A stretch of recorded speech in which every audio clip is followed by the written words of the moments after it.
The time is exactly 9:42 a.m. and we are now joined by Public Interest South Africa founder and chair, and that is Tebogo Khaas, to talk to us about another issue which, if there was no political interference and widespread corruption, gee whiz, what a country we'd be living in.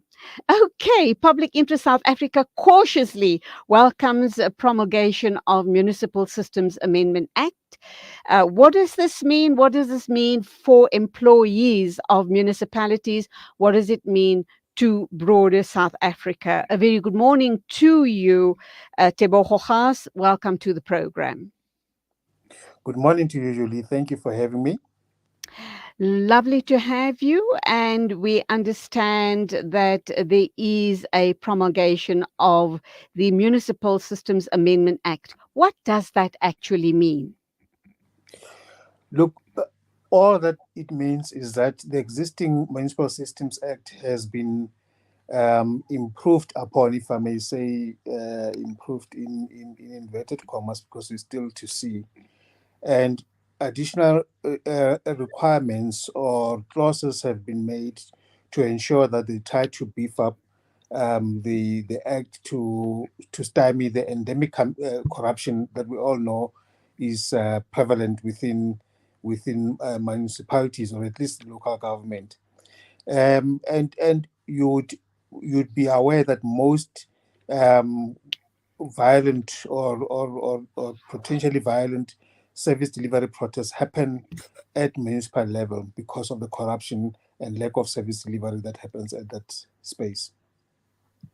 You know what I'm worried about, Tebogo, is we keep hearing about service delivery protests. Tomorrow, we are told that SAFTA and COSATU are embarking on a nationwide protest against the high cost of living, fuel prices, food prices, low wages, etc. We need the country, we need the workers to band together, and they need to protest against corruption. I'm not seeing that at all. And what you are saying in your media statement is there is rife corruption at a municipal level, and because of that, it leads to poor service delivery. So we're caught in a very vicious cycle here. Uh, because of poor service delivery, because of corruption, we then get protests, and then protests further exacerbate the situation because then you have damage to infrastructure and possibly even lives lost. And this is something that shouldn't be happening. No, you're quite right. Perhaps as I respond to what you've just said, take a look, take a listen at this. I mean, somebody posted something yesterday which I actually verified.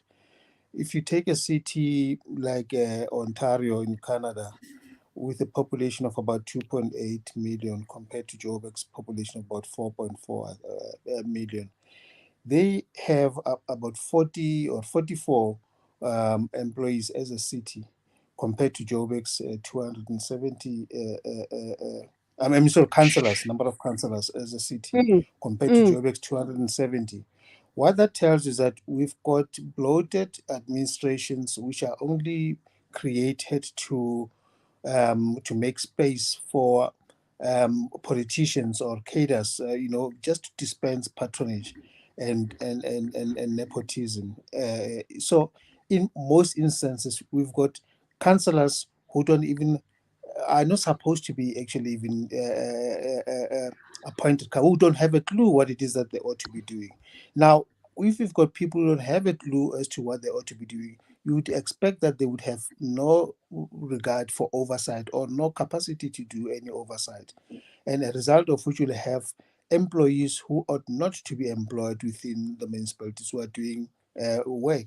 In fact, a point in case, I think it is currently the in the Senzo Meyiwa trial, where one of the accused is actually an employee of the municipality, and it was only raised, I think, more than 6 months after he had been absconded, and uh, because he's been in jail since his arrest, and he's been drawing a salary from the municipality. You ask yourself, why is it that somebody who's currently going trial, drawing a salary, and nobody has asked a question as to whether the municipality is getting value for his from his incarceration, and it can only be because some politicians, it isn't some politicians' best interest to make sure that that person gets to be paid. Other than that, there's no any other reason why they ought to be paid. So it's going to be a long way, and we don't see this act itself or the amendment to this act per se being a panacea to the problems that are endemic within the system itself. Absolutely. It's really a shocking state of affairs. I think we are all, I, and every citizen of South Africa is aware of the fact that there's wholesale corruption happening at every level of government. But it's almost as if we are powerless to do anything about it, that we are powerless to address the situation. People are probably scared. I mean, today is the first year anniversary of the death of Babita Deokaran, the whistleblower. And perhaps that looms largely, you know, on top of our minds. If I should blow the whistle, if I should make a noise, my family and I at risk of being hurt or possibly killed. So this is a very, very big issue that we need to deal with. It's just about how to go about it. And here you are with Public Interest South Africa. You are the founder and you are the chairperson there raising these issues. It also means that you are putting yourself at risk. Are you not? Well, well, certainly, but it's either we silently all perish, or somebody has to say something, and we actually take note. I mean, we actually also commemorate during the commemoration of the anniversary of the passing away of Babita Deokaran, who has done this nation quite as a service, and for which we owe an incalculable debt of gratitude. And we don't see whistleblowers being elevated to the extent that they ought to, or getting the kind of support, especially from the state, to the extent that it ought to. That Babita Deokaram died after she blew a lid on what was going on within the Department of Health in Gauteng. And as you rightly pointed out, what has happened at the Tembisa hospital. It is quite shocking that money that is meant to be buying things that would provide healthcare was siphoned. In fact, I read something yesterday and this morning that actually about 2,000 jeans skinny jeans were being bought by money that was meant to be used for healthcare services, to provide healthcare services to the tune of 500,000. You ask yourself, what kind of world do we live in where people don't have a conscience, or it says they're so corrupt that they don't even understand that their action has got a direct bearing on the provisioning of health, and therefore could potentially cost lives, and and greed just take over, or overwhelm them. So it is a kind of society that we are. And quite honestly, Julie, this act is not going to change the human psyche. It's not going to change people who are entrenched within the system, because just because there's a new act, it doesn't mean that some people are going to start changing and behaving differently. We've got a plethora of acts that are meant to scare people to their pens, but we all know the endemic corruption that is going on in society. Absolutely. Okay, Tebogo, I'm going to ask you to please bear with us for a minute or two. We need to take an ad break and we'll continue this discussion shortly after.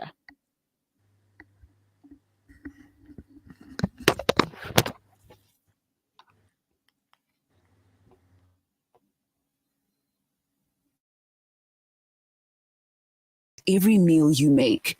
It's naturally cholesterol free and approved by the Heart and Stroke Foundation as part of a balanced eating plan. So whether you're cooking, frying, or baking, you get the great tasting results that'll get their attention faster than the latest app.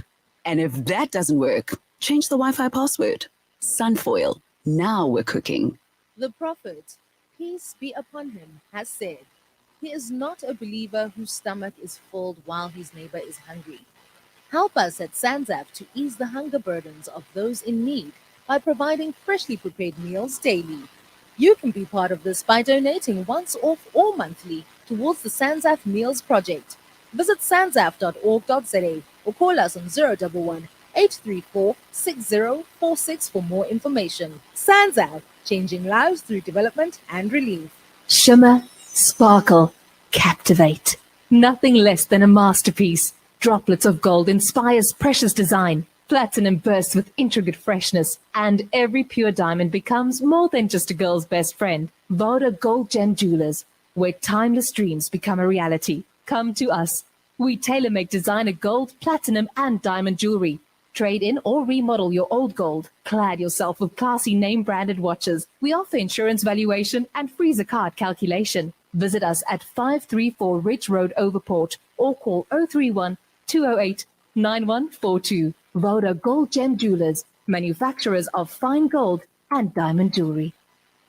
With so many investment options today, it's only natural that you might feel a little confused which route to take. Should I buy shares or should I invest in gold bullion? Randery Jewelers now brings you the Zahab coin, an alternative to the Kruger Rand. The Zahab coin, a solid wealth protector in its purest form of 24-karat gold, is the safest way to protect your wealth. So don't just sit there and watch your paper money depreciate. Change to gold. Call Randery Jewelers now at 031 202 4701 or visit www.rjcoin.co.za, situated at 151 Essenwood Road, Musgrave, Durban. Randery Jewelers, the family name you can trust. Listen to something fresh.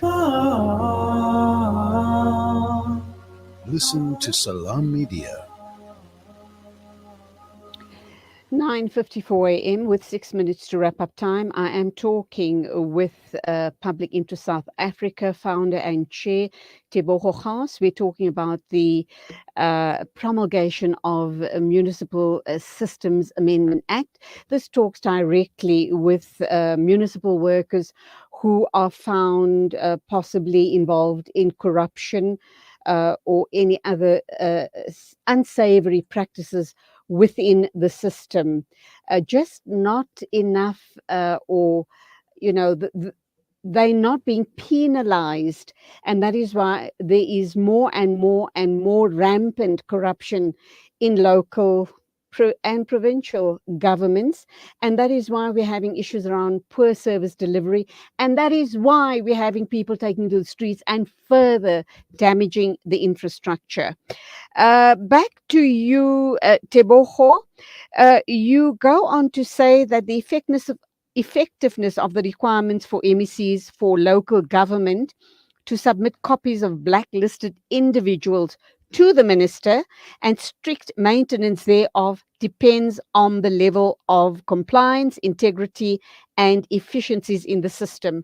How hopeful are you that it would be managed as it is set out to be managed? Because surely, if this happens, we'd be able to get rid of all the rot within the system and have a very clean and efficient running operation right across the board. No, absolutely. Julie, as a preface to your question, let me say, let me invoke the saying that the road to hell is also paved with gold. And we all know that Indeed. the good Indeed. intentions that government has with regards to this act, and including other acts. Let us use the restricted supplier database, which is administered by the National Treasury, where ostensibly corrupt individuals and companies ought to be reported on so that they can be barred from doing business with the state for whatever period of time they may be sanctioned for.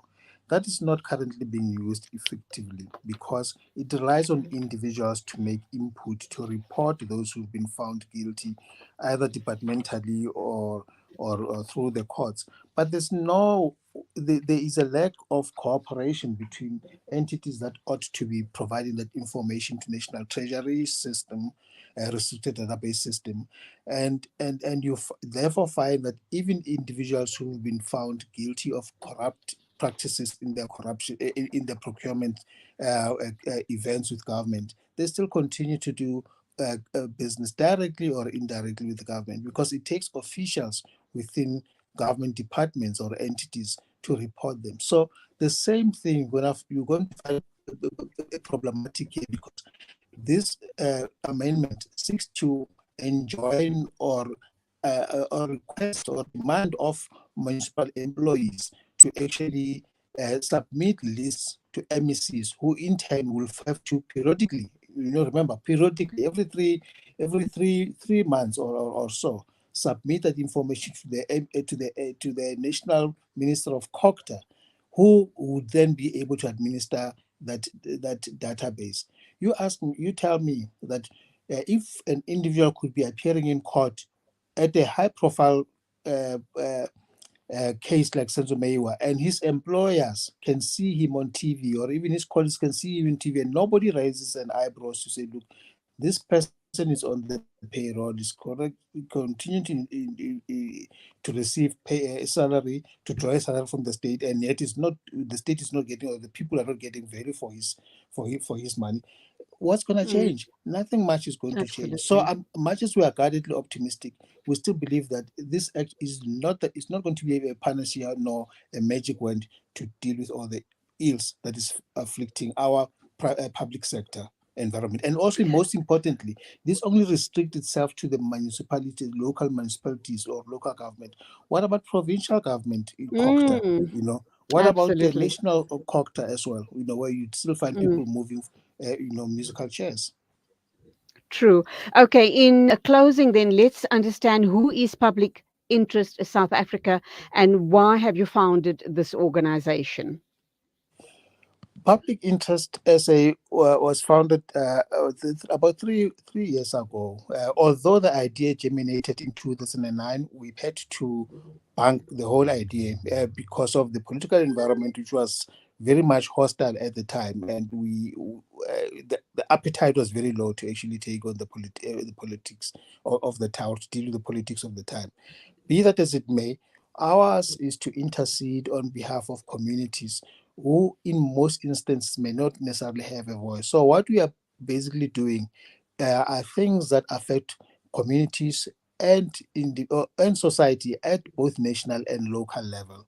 And we tend to choose instances where we believe very not much, or there's an opportunity to do much or to contribute either to the discourse or to action, because we believe that it is one thing to talk about things, but it is another to act. For example, I've just been referring to the restricted supplier database at National Treasury. What we have been doing over and above talking about this, we've also been also approached National Treasury and the Department of Justice to try and ask them, or to show them how they could actually improve on making sure that they beef up the kind of system that they have to improvise it for the benefit of society. So those are the kind of things that would interest us. The same thing with whistleblowing.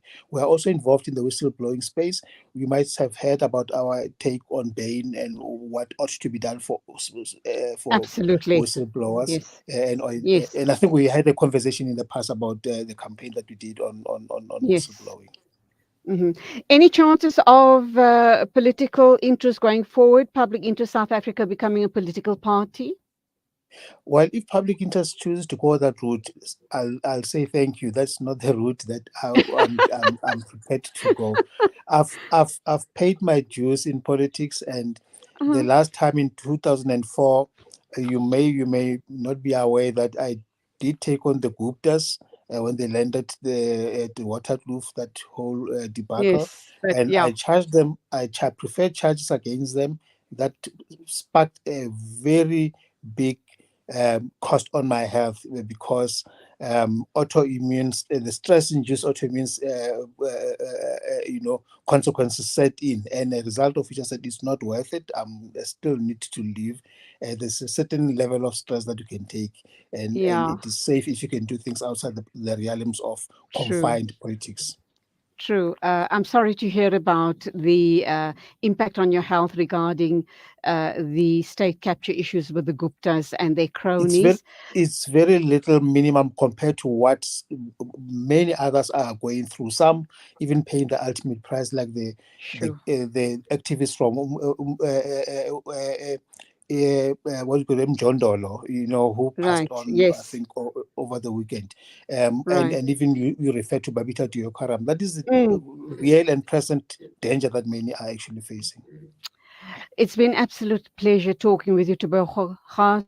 We need to have many such conversations to bring these issues to light, to jog the memories of the nation for those people who are sitting and just, allowing, things to happen. When we don't, when we sit silently and accept what's going around us, we actually become complicit. We need to raise our voices. We need to say no.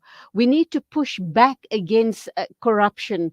If we stay silent, then it means we are complicit. But it's been wonderful talking with you, and undoubtedly, we're going to have many more conversations going forward. Stay safe. God Ju- bless, and thank you for your Julie, time. before I go, I must also thank you. Let me thank you and Salam Media also for amplifying our voice. Thank you. Absolute pleasure. That's what we're here for. We're all about humanitarian journalism. Thank you for lending your voice to our platform. Till the next time, God bless. Thank you, you too.